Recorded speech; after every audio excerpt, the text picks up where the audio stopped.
Hello बच्चों, कैसे हैं आप। आज हम शुरू करने वाले हैं केमिस्ट्री का थर्ड चैप्टर जिसका नाम है मेटल्स एंड नॉन मेटल्स। इससे पहले ऑलरेडी हम केमिस्ट्री के 2 चैप्टर्स कंप्लीट कर चुके हैं और फिजिक्स और बायो को कंप्लीट कर चुके हैं। चलिए बिना टाइम वेस्ट किए चैप्टर को शुरू करते हैं। देखिए, आपने 9th क्लास में एलिमेंट्स के बारे में, कंपाउंड्स के बारे में पढ़ा है, जिसमें आपने जाना है कि प्योर स्टेट के कंपाउंड्स 2 तरह के होते हैं। प्योर स्टेट की जो चीजें होती हैं वो 2 तरह की होती हैं। पहली होती है कंपाउंड और दूसरी होती है एलिमेंट। एलिमेंट होती है किसी भी चीज की अपनी खुद की स्टेट जिसमें कोई अदर एटम नहीं होता। कोई भी चीज अगर सिर्फ एक ही तरह के एटम से मिलकर बनी हुई है तो उसे हम एलिमेंट बोल देते हैं। उन्हीं एलिमेंट्स को हमने 2 पार्ट्स में डिवाइड किया था, जो कि है मेटल एंड नॉन मेटल। और मेटल और नॉन मेटल को कुछ अलग अलग विशेषताओं की वजह से, कुछ अलग अलग प्रॉपर्टीज की वजह से हमने डिवाइड किया है, ठीक है, जो आप जूनियर क्लासेस से बहुत कुछ पढ़ते आ रहे हैं। तो चलिए पहले हम डिस्कस करते हैं physical properties of metal and non metal. अगर हम बात करें सबसे पहले फिजिकल प्रॉपर्टी की, तो वो आती है आपकी लस्चुरिटी। क्या आती है? लस्चुरिटी। देखिए, लस्चुरिटी होती क्या है? लस्चुरिटी होती है किसी भी मेटल की या किसी भी चीज की शाइन करने की प्रॉपर्टी। तो जो मेटल्स होते हैं इनमें लस्चुरिटी होती है, ये लस्चर होते हैं। जब भी आप एकदम फ्रेश, एकदम साफ प्योर मेटल को लेंगे और उसके अगर सरफेस को काटेंगे जिस पर किसी तरह का ऑक्सीडेशन वगैरह ना हो रहा हो, तो आप देखेंगे उसका जो सरफेस है एकदम चमक रहा होगा। जैसे आप नया नया लोहा लेके आइए या लोहे को काटिए, लोहे की सरिया को काटिए, तो अंदर से जो लोहा निकलेगा एकदम फ्रेश, जो उसका सरफेस होगा वो एकदम चमक मार रहा होगा, है ना। तो जो मेटल्स होते हैं इनमें लस्चुरिटी होती है। वहीं जो नॉन मेटल्स होते हैं ये नॉन लस्चर होते हैं, इनमें लस्चुरिटी नहीं होती, इनके जो सरफेसेस होते हैं वो शाइनी नहीं होते। हालांकि नॉन मेटल में एक ऐसा नॉन मेटल भी है जिसमें लस्चुरिटी होती है, जिसे हम एक्सेप्शन के बेसिस पर पढ़ लेते हैं। तो एक ऐसा नॉन मेटल जिसका सरफेस शाइनी है वो है आयोडीन। ये एक्सेप्शन है जिसमें लस्चुरिटी है, अदरवाइज नॉन मेटल्स में लस्चुरिटी नहीं होती। दूसरी जो चीज है दैट इज हार्डनेस। दूसरी फिजिकल प्रॉपर्टी है हार्डनेस। देखिए, जो मेटल्स होते हैं वो जनरली हार्ड होते हैं। आपने लोहा देखा है, हार्ड होता है, ठीक है। कॉपर, मैग्नीशियम वगैरह जो भी चीजें हैं मेटल्स जनरली हार्ड होती हैं। वहीं पर जो नॉन मेटल्स होते हैं वो सॉफ्ट होते हैं। लेकिन दोनों की अपने अपनी कुछ आपके एक्सेप्शंस हैं। जैसे अगर मेटल्स में ऐसे मेटल्स की बात करें जो एक्सेप्शनली सॉफ्ट होते हैं, जो हैं आपके पोटेशियम, सोडियम, लिथियम, ये ऐसे मेटल्स हैं जो सॉफ्ट होते हैं। जनरली मेटल्स हार्ड होते हैं, लेकिन ये ऐसे एक्सेप्शन हैं जो कि सॉफ्ट होते हैं। वहीं नॉन मेटल्स में जनरली नॉन मेटल्स आपके सॉफ्ट होते हैं, लेकिन एक नॉन मेटल ऐसा है जो कि बहुत ज्यादा हार्ड पाया जाता है। हम बात कर रहे हैं कार्बन की। कार्बन की एक स्टेट होती है, कार्बन का एक एलोट्रॉप होता है जिसे हम बोलते हैं डायमंड। डायमंड एक ऐसा नॉन मेटल है जो बहुत ही ज्यादा स्ट्रॉन्ग होता है, बहुत ही ज्यादा हार्ड होता है, ठीक है। इसकी स्ट्रेंथ नॉर्मली मेटल से भी बहुत ज्यादा हाई होती है, ठीक है। फिर जो अगली स्टेट आती है वो होती है नॉर्मली स्टेट, ठीक है। स्टेट क्या है? देखिए, अगला जो physical property that is state. State 3 तरह की होती है, solid, liquid and gas. Metals generally solid state में पाए जाते हैं। मेटल्स जनरली सॉलिड स्टेट में पाए जाते हैं, पर इसका एक एक्सेप्शन है, वो है मर्क्यूरी। देखिए, मर्क्यूरी आपने देखा होगा, थर्मोमीटर के अंदर मर्क्यूरी पाया जाता है, तो वो लिक्विड फॉर्म में होता है। At room temperature liquid form में होता है, तो ये इसका एक्सेप्शन है। वरना रूम टेम्परेचर पर बाकी सारे के सारे मेटल्स आपको कैसे पाए जाते हैं? हार्ड पाए जाते हैं और सॉलिड स्टेट में पाए जाते हैं। वहीं हम बात करें नॉन मेटल्स की, तो ये जनरली या तो सॉलिड स्टेट में पाए जाते हैं या फिर गैसियस स्टेट में पाए जाते हैं। जैसे सॉलिड स्टेट की अगर हम बात करें तो कार्बन हो गया, जिसकी ग्रेफाइट और डायमंड ये सब सॉलिड फॉर्म में ही पाए जाते हैं। सल्फर हो गया, ठीक है। मतलब बहुत सारी जो चीजें हैं नॉन मेटल्स वो आपको सॉलिड फॉर्म में पाए जाते हैं। ऐसे बहुत सारे नॉन मेटल ऐसे भी हैं जो गैसेस स्टेट में पाए जाते हैं। फॉर एग्जांपल ऑक्सीजन, नाइट्रोजन, ये सारी गैसेज हैं और ये सब नॉन मेटल्स हैं। इसके बावजूद नॉन मेटल में एक एक्सेप्शन है जो कि लिक्विड स्टेट में पाया जाता है, ठीक है। Generally non metals solid form में या फिर गैसियस फॉर्म में पाए जाते हैं, लेकिन एक नॉन मेटल ऐसा है जो एक्सेप्शनली लिक्विड फॉर्म में पाया जाता है और उसे बोलते हैं हम ब्रोमीन। क्या बोलते हैं? ब्रोमीन। इसके बाद जो अगला फिजिकल प्रॉपर्टी आती है दैट इज मैलिएबिलिटी। क्या है? मैलिएबिलिटी। मैलिएबिलिटी होती क्या है? किसी भी सब्सटेंस की एक प्रॉपर्टी जिसकी वजह से अगर हम उसे हैमर करें, हथौड़ा मारें, तो उससे वो धीरे धीरे फैलता जाए, ठीक है, पतली पतली सीड्स में कन्वर्ट होता जाए। ये जो प्रॉपर्टी होती है इसे बोलते हैं मैलिएबिलिटी। आप जैसे बात कीजिए, आपके पास अगर कॉपर है, आप कॉपर को हथौड़े से पीटेंगे, क्या वो चूर चूर होगा या उससे वो पतला होता जाएगा और शीट में कन्वर्ट होता जाएगा? शीट में कन्वर्ट सा होता जाता है ना वो, ये मैलिएबिलिटी होती है। तो मेटल्स जो होते हैं वो मैलिएबल होते हैं, इन्हें आप हैमर कीजिए तो ये धीरे धीरे पतले होते जाते हैं, ठीक है। वहीं जो नॉन मेटल्स होते हैं वो ब्रिटल होते हैं। क्या होते हैं? नॉन मैलिएबल होते हैं, वो ब्रिटल होते हैं। मतलब कि अगर आप उनमें हथौड़ा मारेंगे तो वो चूर चूर हो जाएंगे, ठीक है, वो ब्रिटल होते हैं, वो चूर चूर हो जाएंगे। वो ऐसा नहीं है कि वो शीट बनती जाएगी, वो चूर चूर हो जाएंगे अगर आप हैमरिंग करेंगे नॉन मेटल्स में। इसके बाद जो अगली प्रॉपर्टी आती है दैट इज डक्टिलिटी। डक्टिलिटी एक ऐसी फिजिकल प्रॉपर्टी है जिसमें किसी भी चीज को हम पतले से पतले वायर में कन्वर्ट कर सकते हैं। फॉर एग्जाम्पल अगर हम बात करें तो कॉपर हो गया, कॉपर के आपने लंबे लंबे वायर्स देखे है ना, तो ये उसकी डक्टिलिटी है। अब देखिए, मैलिएबिलिटी की बात कर लें या डक्टिलिटी की बात कर लें, गोल्ड और सिल्वर ये ऐसे मेटल्स हैं जो बहुत ही ज़्यादा डक्टाइल और बहुत ही ज़्यादा मैलिएबल होते हैं। कहा यह जाता है कि गोल्ड इतना डक्टाइल है कि 1 ग्राम गोल्ड से आप करीब 2 किलोमीटर का धागा खींच सकते हैं, ठीक है, इतना मैलिएबल होता है। उसके अगर बहुत पतला धागा रह जाए तो 2 किलोमीटर लंबा तक धागा उससे बनाया जा सकता है, सिर्फ 1 ग्राम गोल्ड से। सोचिए, तो ये इसकी मैलिएबिलिटी एंड डक्टिलिटी की प्रॉपर्टी है। वहीं बात करें जो नॉन मेटल्स होते हैं वो नॉन डक्टाइल होते हैं, मतलब आप उनसे पतली पतली वायर्स नहीं बना सकते, ठीक है। फिर बात करें हम अगली प्रॉपर्टी की दैट इज कंडक्टिविटी। जो मेटल्स होते हैं वो गुड कंडक्टर होते हैं, ठीक है, ऑफ इलेक्ट्रिसिटी, हीट का भी और इलेक्ट्रिसिटी का भी। तो दोनों के दोनों जो प्रॉपर्टी हैं, good conductor of heat and good conductor of electricity, ये पाई जाती है मेटल्स के अंदर। आप देखेंगे अगर आपके पास कोई लोहे का या तांबे का सामान है और आप उसे गैस पर, ठीक है, रखकर गर्म कर रहे हैं, तो गर्म आप नीचे से कर रहे हैं, वो गर्म ऊपर तक हो जाता है ना। पर वहीं अगर कोई नॉन मेटल की चीज है, जैसे मान लो कोई पत्थर ही है, ठीक है, आप उसे गर्म करें तो उसकी जो कंडक्टिविटी वो बहुत कम है। ऊपर तक अगर आप उसे नीचे से गर्म कर रहे हैं तो ऊपर तक उसे गर्म होने में बहुत ज्यादा टाइम लगेगा, ठीक है। वो भी इसलिए ऊपर तक गर्म होता है क्योंकि जो आपकी गर्मी है, जो आग है, वो लगभग ऊपर तक आ रही होती है, हवा जो है ऊपर तक गर्म कर रही होती है, इसलिए ऊपर तक वो बहुत ज्यादा गर्म होती है। लेकिन नीचे की जो सरफेस है वो बहुत ज्यादा गर्म होगा, ऊपर का सरफेस वो बहुत कम गर्म होगा उसके मुकाबले। वहीं मेटल्स में आप जब गर्म करते हैं तो नीचे का सरफेस और ऊपर के सरफेस की गर्मी में बहुत ज्यादा अंतर नहीं होता, वो बहुत ही कम अंतर होता है। तो जो मेटल्स हैं वो गुड कंडक्टर ऑफ इलेक्ट्रिसिटी होते हैं, उससे इलेक्ट्रिसिटी पास हो सकती है। वहीं जो नॉन मेटल्स हैं वो बैड कंडक्टर ऑफ इलेक्ट्रिसिटी होते हैं। हालांकि दोनों में एक्सेप्शंस है। अगर हम बात करें मेटल्स की, तो मेटल्स में आपके लेड, ठीक है, एक ऐसा मेटल है जो कि बैड कंडक्टर है, इससे इलेक्ट्रिसिटी पास नहीं होती है। वहीं पर अगर हम बात करें नॉन मेटल की, तो इसमें कार्बन का ही एक एलोट्रॉप, ग्रेफाइट, एक गुड कंडक्टर होता है। ग्रेफाइट आपने देखा ही होगा, जो पेंसिल होती है उसमें जो पेंसिल की निप होती है वो ग्रेफाइट होती है, ठीक है। या आपने सेल के अंदर देखा होगा, कभी सेल को फोड़ के देखा हो तो उसमें एक पतली सी काली सी रॉड निकलती है, ठीक है, वो ग्रेफाइट होती है। या आपकी कभी मिक्सचर वगैरह या ऐसा कोई सामान जिसमें मोटर लगी हुई हो वो काम करना बंद कर दे तो कई बार कार्बन चेंज होते हैं, है ना। वो कार्बन के जो स्प्रिंग लगी हुई जो स्ट्रक्चर्स होते हैं वो भी ग्रेफाइट के बने होते हैं, तो that is good conductor of electricity. तो non metals generally bad conductor होते हैं, पुअर कंडक्टर होते हैं, लेकिन इसका एक एक्सेप्शन हो गया ग्रेफाइट, ठीक है। फिर इसके बाद जो अगली प्रॉपर्टी है दैट इज डेंसिटी, ठीक है। क्या है? डेंसिटी। देखिए मेटल्स जो हैं जनरली हाई डेंसिटी के होते हैं, हाई मेल्टिंग पॉइंट होता है, ठीक है, मतलब थोड़े से में इनमें बहुत ज्यादा हैवीनेस होती है। वहीं जो आपके नॉन मेटल्स हैं वो लो डेंसिटी के होते हैं, उनका मेल्टिंग पॉइंट लो होता है, ठीक है।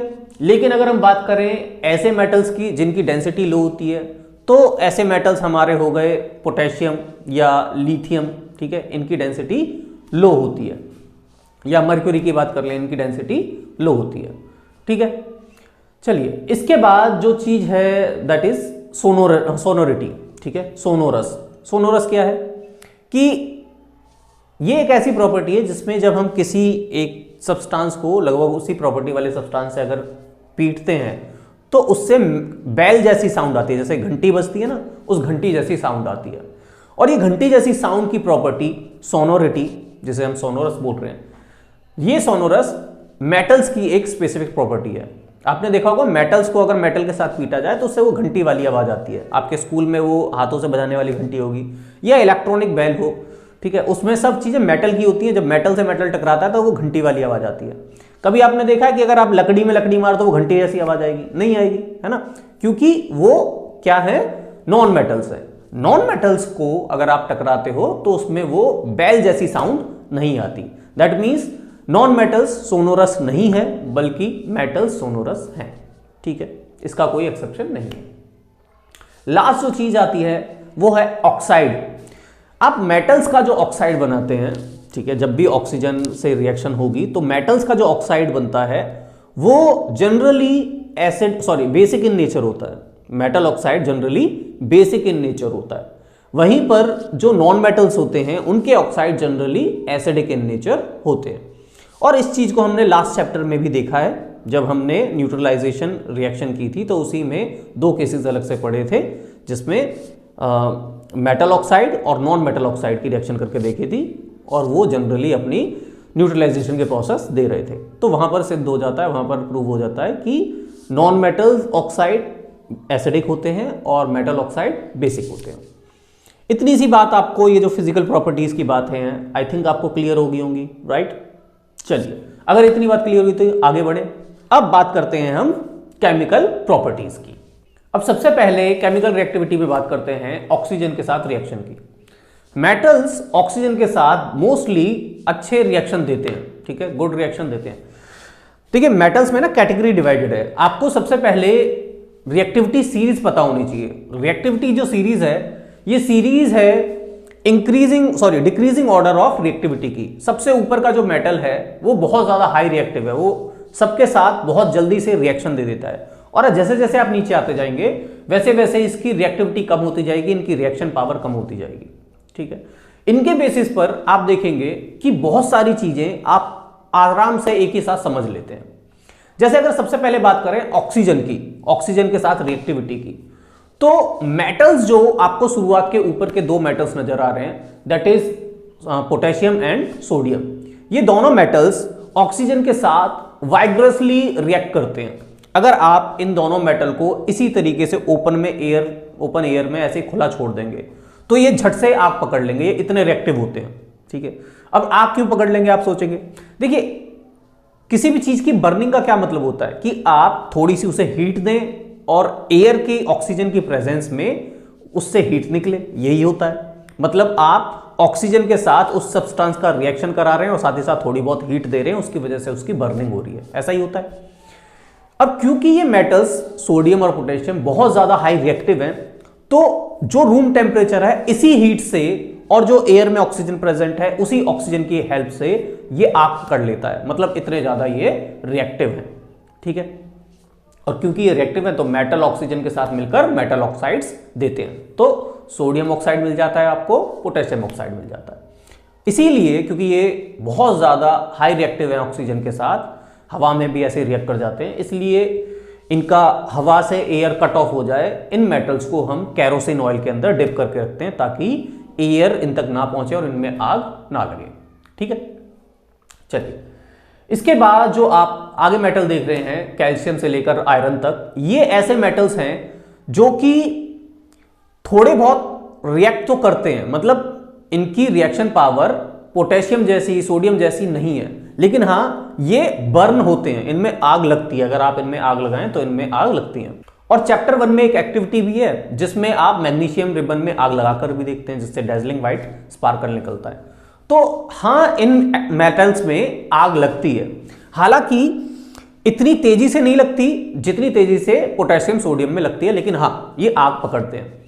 अब आयरन क्योंकि देखिए सबसे नीचे आ जाता है तो इसकी रिएक्टिविटी थोड़ी बाकियों के मुकाबले थोड़ी कम हो जाती है, इसलिए ये जो लोहा होता है वो नॉर्मली जब आप उसे आग में रखते हैं तो वो आग नहीं पकड़ता, वो तो आपको ही पता है। लेकिन जब उसके बहुत छोटे छोटे टुकड़े कर लिए जाएं, पाउडर जैसे छोटे छोटे टुकड़े कर लिए जाएं और तब आप उसे हीट करो तो उसमें आग लगती है। आपके लैब में, फिजिक्स लैब में, वो मैग्नेटिक पावर दिखाने के लिए आयरन फिलिंग्स आती हैं। अगर उन आयरन फिलिंग्स को भी आप अगर आग के ऊपर डालें तो वो भी तेजी से आग पकड़ते हैं। और वो इसलिए पकड़ लेते हैं क्योंकि सरफेस एरिया उनका बहुत कम होता है, ठीक है, वो बहुत छोटे होते हैं, तो आग को एक्ट करने के लिए ज्यादा सरफेस एरिया मिल जाता है ना, तो इस वजह से वो आग पकड़ लेते हैं। इसके बाद के मेटल्स जो हैं आपके पीबी हो गए, पीबी से लेकर Hg तक, मर्क्यूरी तक, लेड से लेकर मर्क्यूरी तक, ये ऐसे मेटल्स हैं जो रिएक्ट करते हैं ऑक्सीजन के साथ, लेकिन हीट देने पर, ठीक है, आप इन्हें हीट करेंगे तो ये आग नहीं पकड़ेंगे, ये ऑक्साइड्स बना लेते हैं। देखो ऊपर के जो है ना उनमें आग लग जाती है, जैसे नॉर्मली पेपर में आग लगती है ना, कुछ उसी तरीके से इनमें आग लग जाती है। लेकिन ये जो लेड से लेकर मर्क्यूरी तक के मेटल्स हैं इनमें आग नहीं लगती है, लेकिन हाँ जब आप इन्हें हीट करते हो ऑक्सीजन से, ऑक्सीजन की प्रेजेंस में, तो ऑक्सीजन इनके साथ जुड़कर ऑक्साइड लेयर बना लेती है, राइट। तो ये भले ही आग ना लगे लेकिन ऑक्सीजन इनके साथ रिएक्ट कर रही है। हालांकि जो सबसे लास्ट के दो मेटल्स आपको नजर आ रहे हैं दैट इज सिल्वर एंड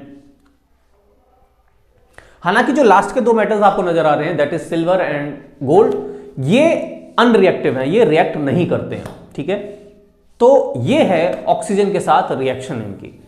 फिर अगर हम अगली प्रॉपर्टी की बात कर लें तो वो है वाटर के साथ। अच्छा, इससे पहले एक चीज और है कि कुछ मेटल ऑक्साइड ऐसे होते हैं जिन्हें हम एम्फोटेरिक ऑक्साइड्स बोलते हैं। एम्फोटेरिक का मतलब होता है जो दो तरीके से एक्ट करते हैं, जिनमें दो की पावर होती है, ठीक है। एम्फोटेरिक का मतलब होता है जिनमें दो की पावर होती है। क्या मतलब है? देखिए वैसे तो metal oxide basic in nature होते हैं, लेकिन कुछ मेटल ऑक्साइड ऐसे भी होते हैं जो बेसिक इन नेचर भी होते हैं और एसिडिक इन नेचर भी होते हैं। इसका मतलब यह है कि वो एसिड के साथ भी न्यूट्रलाइजेशन रिएक्शन दे सकते हैं और बेस के साथ भी न्यूट्रलाइजेशन रिएक्शन दे सकते हैं। जैसे कि अगर हम बात करें एल्यूमिनियम ऑक्साइड, ये एम्फोटेरिक इन नेचर होता है, ये एसिड के साथ भी रिएक्शन देता है, ये बेस के साथ भी रिएक्शन देता है। समझ में आया? तो वो ऑक्साइड्स जो एज एसिड भी एक्ट करते हैं, एज बेस भी एक्ट करते हैं, उन्हें एम्फोटेरिक ऑक्साइड्स कहा जाता है। आई होप आपको इतनी बात हो गई क्लियर। अब बात करते हैं वाटर की रिएक्शन के साथ। देखिए वाटर के साथ जो ऊपर के आपको तीन एलिमेंट्स नजर आ रहे हैं, ठीक है, पोटेशियम, सोडियम और कैल्शियम, ये पानी के साथ ऐसे ही रिएक्ट कर लेते हैं, बल्कि मैं ये कहूंगा कि ठंडे पानी के साथ ये नॉर्मली ऐसे ही रिएक्ट कर लेते हैं। अब रिएक्ट करने पर, पानी के साथ मेटल रिएक्ट करने पर देते क्या है? देखिए होता क्या है, जब मेटल पानी के साथ, वाटर के साथ रिएक्ट करता है तो हाइड्रोजन गैस लिबरेट हो जाती है, ठीक है, हाइड्रोजन गैस वहां से निकल जाती है और बचता क्या है? बचता है मेटल ऑक्साइड, ठीक है, बचता है मेटल ऑक्साइड। पानी में देखिए H2O है, H2O में हाइड्रोजन जो है, हाइड्रोजन गैस निकल जाती है, बचता है ऑक्सीजन। वो ऑक्सीजन मेटल के साथ जुड़कर मेटल ऑक्साइड बना लेता है। अब ये जो मेटल ऑक्साइड बता, अगर ये पानी में डिसॉल्व हो सकता है, देखिए मेटल ऑक्साइड बेसिक होता है और जो बेस नेचर वाला सब्सटेंस पानी में घुल जाए वो एल्कली कहलाता है, ये आपने पिछले चैप्टर में पढ़ा है। तो अगर कोई मेटल ऑक्साइड एल्कलाइन होता है, एल्कली इन नेचर होता है, जो कि पानी में घुल सकता है, तो वो पानी में फिर से घुल जाएगा और पानी में घुलने के बाद वो फिर से पानी के साथ रिएक्शन देगा, ठीक है। और जब वो पानी के साथ रिएक्शन देता है, ठीक, जब वो पानी के साथ रिएक्शन देता है तो फिर क्या होता है? वो कन्वर्ट होता है मेटल हाइड्रोक्साइड में, वहां से हाइड्रोजन गैस फिर से निकलती है, लेकिन इस बार वो चेंज हो जाता है मेटल हाइड्रोक्साइड में, ठीक है। तो आपको दो चीजें केसेस समझ में आ गए। अब देखिए होता क्या है कि ये जो तीन आपको शुरुआत के मेटल नजर आ रहे हैं, पोटेशियम, सोडियम और कैल्शियम, इनके जो ऑक्साइड बनते हैं वो अल्कलाइन इन नेचर है, मतलब पानी में घुल जाते हैं। दैट मीन्स ये कोल्ड वाटर के साथ जब रिएक्ट करते हैं, एक तो ये हाई रिएक्टिव वाले हैं तो कोल्ड वाटर के साथ ही रिएक्ट कर लेते हैं, ऊपर से क्योंकि हाई रिएक्टिविटी वाले हैं तो ये एट लास्ट क्या बना लेते हैं? मेटल हाइड्रोक्साइड बना लेते हैं। मतलब कि इनमें दोनों वो प्रोसेस हो जाती है। सबसे पहले ये पानी के साथ रिएक्शन देते हैं, हाइड्रोजन गैस लिबरेट हो जाती है और उसके बाद जो बचता है मेटल ऑक्साइड बचता है। फिर वो मेटल ऑक्साइड फिर से रिएक्शन देता है पानी के अंदर और फिर बनता है मेटल हाइड्रोक्साइड। तो शुरुआत के जो तीन मेटल्स हैं ये मेटल हाइड्रोक्साइड बनाते हैं और साथ में बनाते हैं हाइड्रोजन गैस, ठीक है, ये डबल स्टेप कर लेते हैं। फिर इसके बाद के जो मेटल्स हैं आपके, ये मेटल्स आपके सिर्फ स्टीम के साथ रिएक्शन देते हैं, जो भाप होती है सिर्फ उसके साथ ही रिएक्शन देते हैं, ठीक। और क्योंकि इनकी रिएक्टिविटी थोड़ी कम है और ये एल्कलाइन, इनके जो ऑक्साइड है ये एल्कलाइन इन नेचर ज्यादा नहीं होते, तो फिर ये सिर्फ मेटल ऑक्साइड देते हैं, मतलब हाइड्रोजन गैस भी निकलती है रिएक्शन के बाद और मेटल ऑक्साइड देते हैं, मेटल हाइड्रोक्साइड नहीं देते। समझ में आया? ऊपर के जो 3 मेटल्स हैं वो hydrogen gas plus hydrogen metal hydroxide देते हैं, लेकिन नीचे के जो मेटल्स हैं, ठीक, ये आपके कैल्शियम से मैग्नीशियम से लेकर आयरन तक के जो मेटल्स हैं, ये मेटल्स आपके मेटल ऑक्साइड देते हैं और साथ ही साथ हाइड्रोजन गैस तो देते ही। और इससे नीचे के जो मेटल्स हैं वो बिल्कुल भी रिएक्ट करते ही नहीं है। जो आपके लेड, पीबी से नीचे के जितने, पीबी और पीबी से नीचे के जितने मेटल्स हैं वो रिएक्ट करते ही नहीं है वाटर के साथ, चाहे वो स्टीम फॉर्म में हो, चाहे वो कोल्ड वाटर हो, चाहे वो हॉट वाटर हो, ठीक है। आई होप आपको इतनी बात क्लियर हो गई होगी। फिर अगर हम बात करें अगली प्रॉपर्टी की, तो वो आ जाती है एसिड के साथ। एसिड के साथ मेटल्स रिएक्ट करते हैं। अब आपने पिछले चैप्टर में पढ़ाई है कि जब मेटल एसिड के साथ रिएक्शन करते हैं तो क्या होता है। फॉर एग्जांपल HCl अगर पोटेशियम के साथ रिएक्शन करता है तो क्या होता है, हाइड्रोजन गैस लिबरेट होती है और साथ ही साथ एक सॉल्ट बन जाता है। अगर HCl है और सोडियम के साथ रिएक्ट कर रहा है तो NaCl बन जाएगा, प्लस में H2 लिबरेट हो जाएगा, ठीक है, हाइड्रोजन गैस लिबरेट हो जाएगी। यही होता है ना। तो हम कह सकते हैं कि जब मेटल एसिड के साथ रिएक्ट करता है तो हाइड्रोजन गैस निकलती है और साथ ही साथ एक उसका रिस्पेक्टिव सॉल्ट बन जाता है। तो अब आपको ये जो मेटल्स नजर आ रहे हैं, इन मेटल्स में से एसिड के साथ ये मोस्टली रिएक्ट करते हैं, ठीक है, रिएक्टिविटी दिखाते हैं।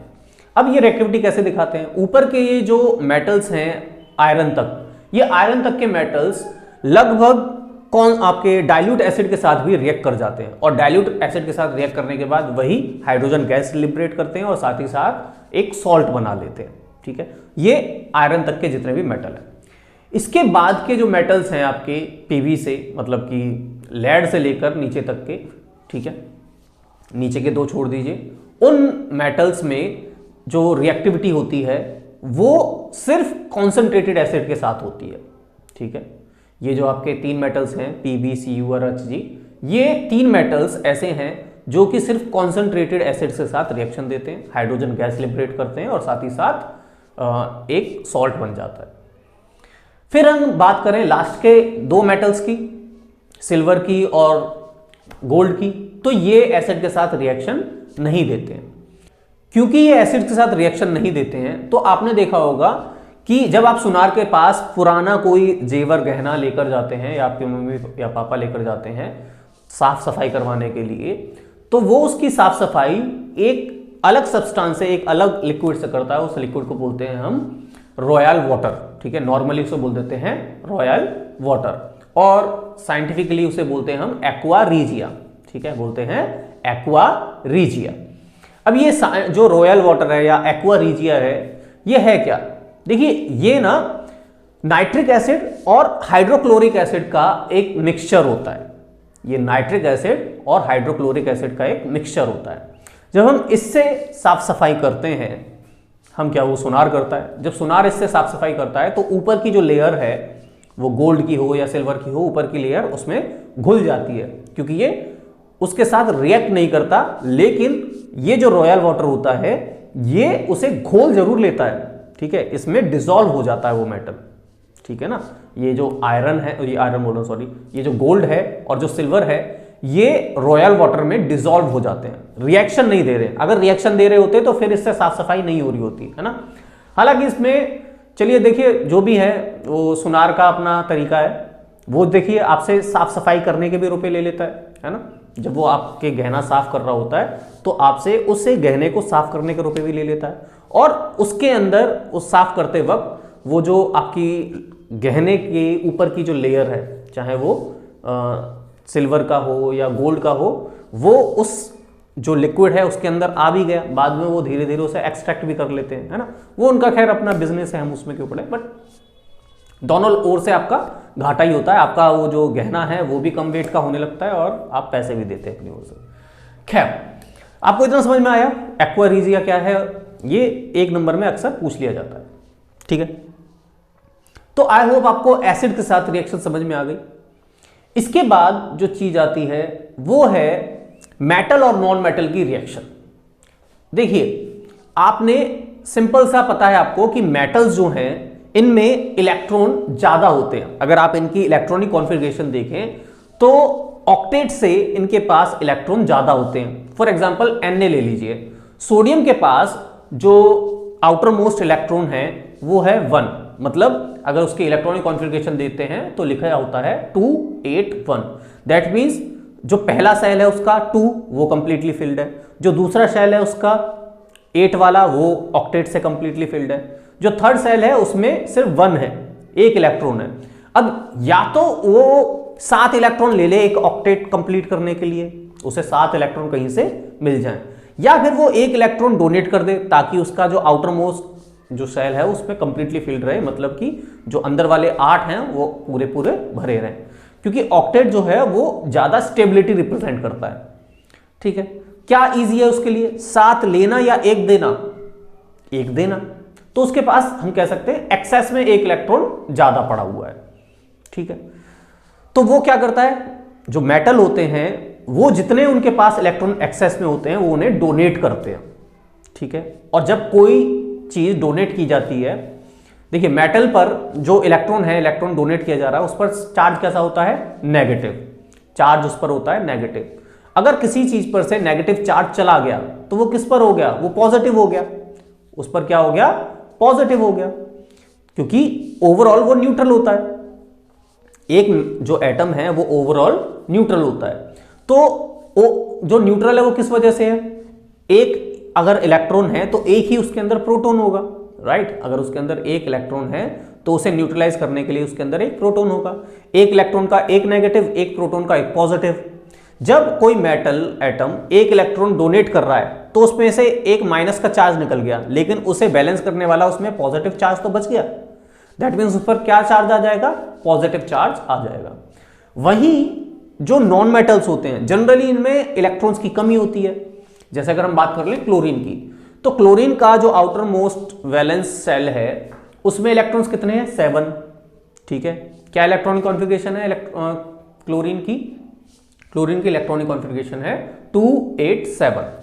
अब फिर वही बात कि आउटर मोस्ट इलेक्ट्रॉन्स पूरे करने के लिए, ऑक्टेट पूरे करने के लिए, या तो वो कहीं से 1 इलेक्ट्रॉन ले ले या 7 इलेक्ट्रॉन्स डोनेट कर दे। क्या इजी है, 1 इलेक्ट्रॉन लेना या 7 डोनेट करना? 1 लेना। तो ये जो है वो इलेक्ट्रॉन्स लेते हैं, ठीक है। तो ये कहीं से 1 इलेक्ट्रॉन लेगा। अब इसके पास ओवरऑल चार्ज 0 है, क्योंकि इसके पास जितने इलेक्ट्रॉन है उतने ही प्रोटॉन थे, ठीक है ना। लेकिन इसने अपने आप को बैलेंस करने के लिए 1 इलेक्ट्रॉन और बाहर से ले लिया जिस पर नेगेटिव चार्ज है। तो पहले इस पे ओवरऑल 0 चार्ज था, अब इसने 1 इलेक्ट्रॉन जिस पर माइनस चार्ज है वो ले लिया, तो अब इसके ऊपर क्या आ जाएगा? माइनस का चार्ज आ जाएगा। दैट मीन्स ये क्या बना रहे हैं? आयंस बना रहे हैं, ठीक है। जब किसी एटम पर चार्ज आ जाता है तो उसे हम आयन बोलते हैं। तो मेटल्स पॉजिटिव चार्ज वाले आयन बनाते हैं जिन्हें हम कैटायन बोलते हैं, और नॉन मेटल्स नेगेटिव चार्ज वाले आयन बनाते हैं जिसे एनायन बोलते हैं। समझ में आया? अब ये रिएक्ट कैसे करते हैं? जब भी हम एक मेटल और नॉन मेटल को आपस में लाते हैं, पास में लाते हैं, तो मेटल्स इलेक्ट्रॉन डोनेट करते हैं, उन्हीं इलेक्ट्रॉन को जो नॉन मेटल्स हैं रिसीव कर लेते हैं, और इनमें एक आयन और कैटायन और अनायन बन जाता है। क्योंकि एक पर पॉजिटिव एक पर नेगेटिव चार्ज है तो ये एक दूसरे की ओर अट्रैक्ट होने लगते हैं और ये कंपाउंड बना लेते हैं। इन कंपाउंड को बोला जाता है आयोनिक कंपाउंड, ठीक है। आई होप आपको इतनी बात समझ में आ गई, क्योंकि आयंस एक दूसरे के साथ जुड़ रहे हैं, मेटल और नॉन मेटल के आयन एक दूसरे के साथ जुड़ रहे हैं, इन्हें बोलते हैं आयोनिक कंपाउंड। अब ये जो आयोनिक कंपाउंड है इनकी खुद की कुछ प्रॉपर्टीज हैं। देखिए, सबसे पहली प्रॉपर्टी, जैसे आयोनिक कंपाउंड की अगर बात कर लें, NaCl, सॉल्ट। आपने अगर नमक देखा है, जो साबुत नमक आता है ना, आपने वो देखा ही होगा, चाहे वो काला नमक है या कोई भी नमक है ना। तो आपने क्रिस्टल्स देखे, अब आपको उसी के हिसाब से प्रॉपर्टी सोचनी है। देखिए, आयनिक कंपाउंड हार्ड होते हैं, सॉलिड स्टेट में होते हैं, आपको जनरली पता है, ठीक है। ये जो हार्ड सब्सटेंसेस होते हैं इनका मेल्टिंग पॉइंट हाई होता है। अगर आप इन्हें जनरली हीट करें तो ये पिघलते नहीं है जनरली इजीली, है ना, तो इनका मेल्टिंग पॉइंट हाई होता है। ये पानी में डिसॉल्व हो जाते हैं, ठीक है ना, हो जाते हैं ना, जब आप नमक को पानी में घोलते हैं तो डिजॉल्व हो जाते हैं, तो ये पानी में डिजॉल्व हो जाते हैं। डिजॉल्व होने पर ये पॉजिटिव आयन और नेगेटिव आयन देते हैं, ठीक है, कैटायन देते हैं और एनायन देते हैं, ये भी आपको पता है। इसके बाद बात करें अगर कंडक्टिविटी की, तो जो आयनिक कंपाउंड होते हैं ये सॉलिड स्टेट में तो इलेक्ट्रिसिटी कंडक्ट नहीं करते, इनसे इलेक्ट्रिसिटी पास नहीं होती, लेकिन जब इन्हें पानी में घोल दिया जाए तो उस पानी से इलेक्ट्रिसिटी कंडक्ट हो जाती है, ठीक है। या फिर हम कहें कि जब हम इसे मेल्ट कर लें, पिघला लें, आयनिक कंपाउंड को आप किसी भी तरीके से अगर पिघला लेते हैं तो उससे भी इलेक्ट्रिसिटी कंडक्ट हो सकती है, ठीक है। तो ये इनकी प्रॉपर्टी है आयनिक कंपाउंड्स की। आई होप आपको इतनी बात क्लियर हो गई। देखिए वीडियो थोड़ी लंबी हो रही है, तो आज के लिए इस वीडियो में इतना ही। चैप्टर को हमने 2 पार्ट में डिवाइड कर दिया है। मेटल्स की केमिकल और फिजिकल प्रॉपर्टीज हमने इस वीडियो में कवर अप कर ली है, और अगले पार्ट में हम मेटलर्जी का जो पूरा चैप्टर है, पूरा पार्ट है, उसे कवर अप कर लेंगे, ठीक है। तो ये जो वीडियो वो यहीं तक है। अगर आपको ये वीडियो अच्छी लगी हो तो प्लीज़ लाइक कर दें, नीचे जो बेल है उसे सब्सक्राइब कर लें ताकि वीडियो की नोटिफिकेशन आप तक पहुंच जाए। अपने यारों दोस्तों को प्लीज़ शेयर करें, क्योंकि नया चैनल है तो थोड़ा सा टाइम लगेगा, हम भी जानते हैं, आपके ही वेल विशिंग में काम करना है। फिर डिस्क्रिप्शन में ना 2 लिंक पड़े हुए हैं, एक व्हाट्सअप चैनल का लिंक है और एक टेलीग्राम चैनल का लिंक है। आपकी मर्जी, अगर आप चाहें वहां पर आपको डायरेक्ट पूरी की पूरी प्लेलिस्ट मिल जाएगी, आपको सर्च करने की जरूरत नहीं है, डायरेक्ट लिंक पर क्लिक किया आपकी वीडियोस ओपन हो जाएंगी। तो कहीं भटकने की जरूरत नहीं, आप सीधे उस चैनल को सब्सक्राइब कर लीजिए ताकि डायरेक्ट वीडियोस के लिंक आपको वहां पर मिल जाए, ठीक है। ज़्यादा टाइम वेस्ट ना करते हुए आपसे लेते हैं इजाज़त, मिलते हैं कल की वीडियो में जिसमें कवर अप करेंगे हम मेटलर्जी का पार्ट। चलिए, थैंक यू।